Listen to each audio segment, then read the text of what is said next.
ria Kanyaboli na riria inene thiini wa Afrika riaya kugacira na njira njega thutha wa mutaratra wa kurithondeka gukorwo kwambikwo makiria kaunti-ini ya Riaya thutha wa mucemanio wa kugacirithia Iria Ria.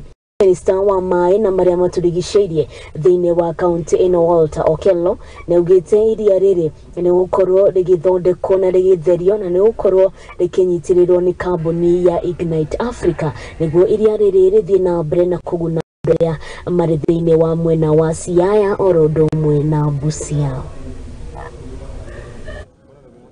Today we've just had a stakeholders meeting, high influence stakeholders meeting on Lake Kanyaboli.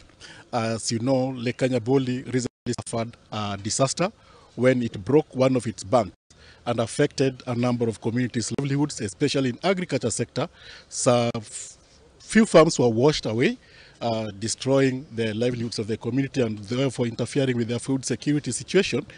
But the most serious impact was felt in Busia County, where even classrooms, the roads were actually destroyed as a result of the gushing out of the water following the breaking out of the dikes.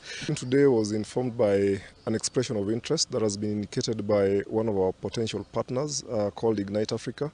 You'll recall that when the Lake Kanyaboli tragedy happened, the leadership of Riria County, led by Sorengo, went to the site and did preliminary assessments of the damage that there was. And Governor sent out word there, making an appeal to government entities, to potential partners, and just well-wishers out there to support, given the kind of huge infrastructural requirement that was occasioned by that damage following the river. The lake bursting its banks.